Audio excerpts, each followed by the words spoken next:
নমস্কাৰ বন্ধু বান্ধৱীসকল আজি মই এই ভিডিঅ'টোৰ যোগেদি আপোনালোকৰ লগত আলোচনা কৰিম DHS গ্ৰেড 3 নন টেকনিকেল এক্সামৰ বাবে যিসমূহ প্ৰশ্ন প্ৰিভিয়াছ ইয়াৰত আহিছিলে 2019 তাৰপিছত 2021 23 24 যে আহিছিলে সেই প্ৰশ্নসমূহত ৱৰ্ল্ড জিঅ'গ্ৰাফিৰ পৰা যিখিনি কুৱেশ্যন আহিছিলে আৰু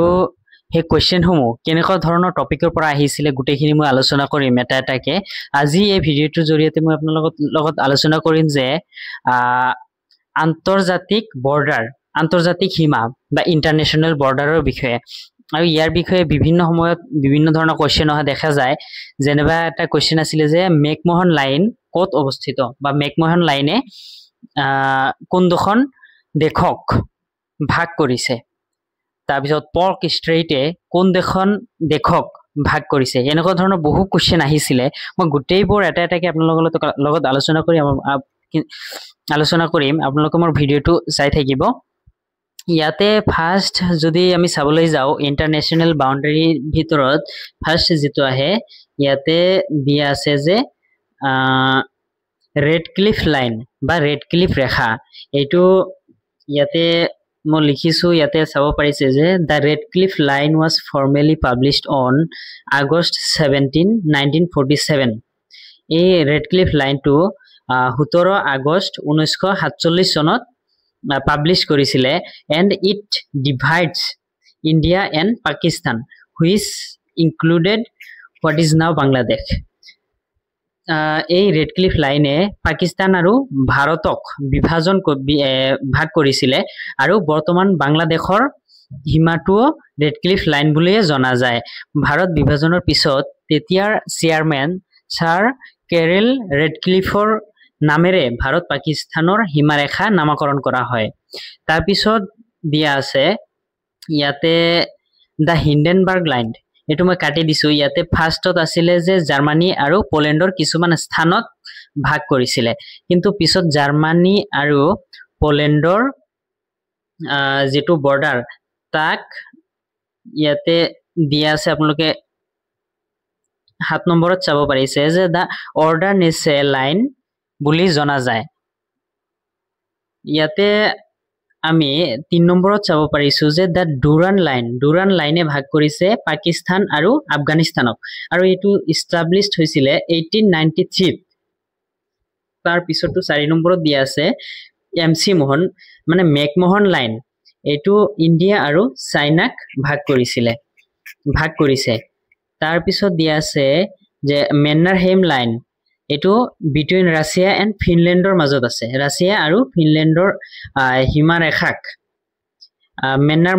মেন্নাৰহেইম লাইন বুলি জনা যায় তাৰ পিছত দিয়া আছে দা মেডিচিন লাইনে নৰ্দাৰ্ণ ইউএছএ মানে আমেৰিকাৰ উত্তৰত যেটো আছে আলাস্কা আৰু কানাডাৰ মাজৰ যেটো বৰ্ডাৰ তাক মেডিচিন লাইন বুলি জনা যায় ইয়াতে এক্সপ্লেইনো কৰা আছে আপোনালোকে চাব পাৰিছে যে তাৰ পিছত 7 নম্বৰটো মই অলৰেডি ক'লো জাৰ্মান আৰু পোলেণ্ডৰ সীমাৰেখাক কোৱা হয় আৰু তাৰ পিছত দিয়া আছে যে the 17th parallel north আপোনালোকে প্যাৰালেল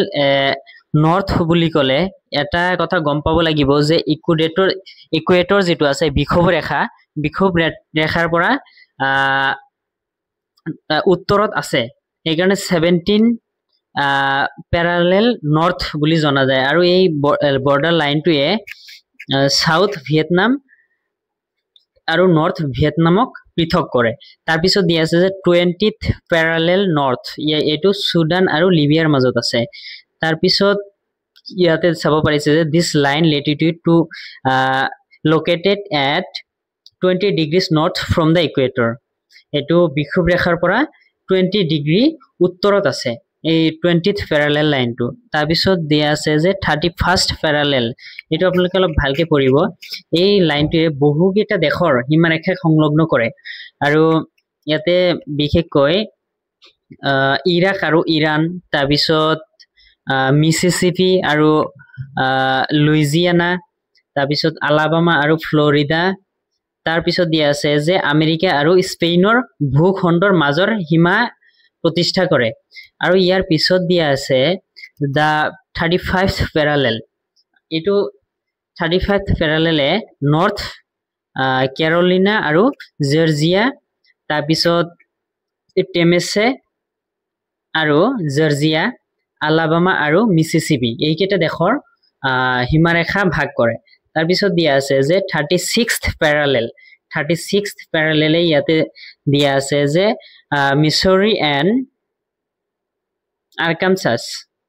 USA এই দুখন ইউনাইটেড ষ্টেটৰ আমেৰিকাৰ ষ্টেটক ভাগ কৰে তাৰপিছত 38th প্যাৰালেলো চাব পাৰিছে যে নৰ্থ কোৰিয়া আৰু সাউথ কোৰিয়াক ভাগ কৰে তাৰপিছত 40th প্যাৰালেল এটো নেব্ৰাস্কা আৰু কানসাসক ভাগ কৰে এই দুখন হল আমেৰিকা যুক্তৰাষ্ট্ৰৰ দুখন ষ্টেট তাৰপিছত 41 প্যাৰালেলে বুজায় কলোৰাডো আৰু নেব্ৰাস্কা তাৰপিছত কলোৰাডো আৰু উটাহ এই দুখন ঠাইৰ এই দুখন দেশৰ সীমাৰেখা ভাগ কৰে তাৰপিছত 42nd বা 42 প্যাৰালেল হল এটো নিউয়ৰ্ক আৰু পেনসিলভেনিয়া এই দুখন ঠাইক ভাগ কৰে তাৰপিছত 43rd যেটো আছে 43 নম্বৰ প্যাৰালেল এটো নেব্ৰাস্কা আৰু সাউথ ডাকোটা এই দুখন ঠাইক ভাগ কৰে তাৰপিছত যদি আপোনালোকে চাবলৈ যায় যে এইবোৰৰ ভিতৰত ইয়াতে মই নেক্সট এটা ভিডিওত আলোচনা কৰিম যে যদি বহু ধৰণৰ ডিজাৰ্টৰ কথা আহে যেনেবা হট ডিজাৰ্ট পৃথিৱীৰ একমাত্ৰ গৰম মৰুভূমি কোনটো তাৰপিছত বিভিন্ন ধৰণৰ লেক কোনটোৱে কোনখন দেশক বা কোনটো লেকে কোনখন কন্টিনেন্টক বা মহাদেশক ভাগ কৰে গুটেইখিনি মই এটা এটাকে আলোচনা কৰিম আৰু কোনটো পৰীক্ষাত আহিছিলে সেই গুটেইখিনি মই এটা এটাকে নোট বনাই থাকিম যদি আপোনালোকৰ মোৰ ভিডিওটো ভাল লাগে থাকে অনুগ্ৰহ কৰি সাবস্ক্ৰাইব কৰি দিব মোৰ চেনেলটো আজিৰ কাৰণে এইখিনি আছিল আৰু লগ পাম বেলেগ এটা ভিডিওত